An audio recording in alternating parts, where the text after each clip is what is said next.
নীলগিরি। এই নীলগিরিকে বলা হয় বাংলার দার্জিলিং। দিগন্ত জুড়ে সবুজ পাহাড় আর মেঘের লুকোচুরি যে কাউকে এর রূপ দিয়ে বিমোহিত করে রাখবে। যদি সমুদ্রপৃষ্ঠ থেকে 2200 ফুট উচ্চতায় মেঘ ছোঁয়ার ইচ্ছা থাকে, তাহলে নীলগিরি আপনার সেই ইচ্ছা পূরণ করবে। এখানে ঘুরতে এলে আপনারা সুন্দর ও মনোরম পরিবেশে রাত্রি যাপন করার জন্য পেয়ে যাবেন রিসোর্ট। রিসোর্টগুলো অনেক সুন্দর। এখান থেকে আপনারা মেঘের ছুটাছুটি দেখতে পাবেন। নীলগিরি যাওয়ার পথে আপনাদের চোখে পড়বে টাইটানিক ভিউ পয়েন্ট। এখান থেকে পুরো পাহাড় দেখতে পাবেন। জায়গাটি অনেক সুন্দর। আমাদের আজকের যাত্রা শুরু হচ্ছে বান্দরবন শহর থেকে। নীলগিরি যেতে হলে বাংলাদেশের যে কোনো স্থান হতে আপনাকে আগে বান্দরবনে আসতে হবে। বান্দরবনে এসে নীলগিরি যাওয়ার জন্য চাঁদের গাড়ি ভাড়া নেওয়া সবথেকে ভালো। অবশেষে আমরা চলে এলাম আমাদের কাঙ্ক্ষিত নীলগিরি। যাওয়ার পথে আপনাদের চোখে পড়বে পাহাড়ি গ্রাম, অর্থাৎ পাড়াগুলো।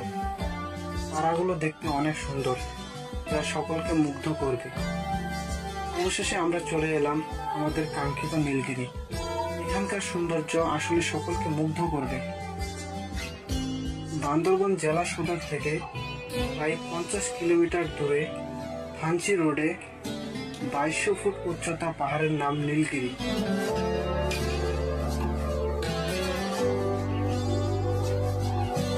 যাওয়ার পথে আপনাদের চোখে পড়বে টাইটানিক ভিউ পয়েন্ট। এখান থেকে সম্পূর্ণ বান্দরবন শহর দেখতে পাবেন।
নীলগিরিতে আপনারা চাইলে রাত্রি যাপন করতে পারবেন। এখানে থাকার জন্য অনেকগুলো সুন্দর সুন্দর রিসোর্ট রয়েছে। কিছু কিছু রিসোর্টগুলো শীতাপ নিয়ন্ত্রিত। এখানকার আশেপাশে পরিবেশটি অনেক সুন্দর। মনে হয় মেঘের রাজ্যে মেঘগুলো গা ছুঁয়ে যাচ্ছে।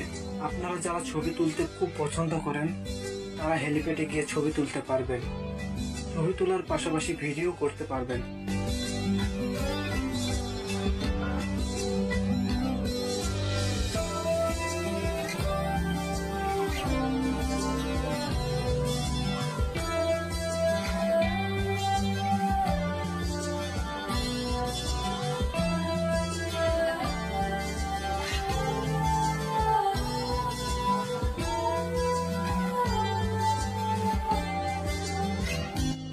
সকলে ভালো থাকবেন। দেখা হবে আবার নতুন কোনো ভিডিও নিয়ে। আল্লাহ হাফেজ।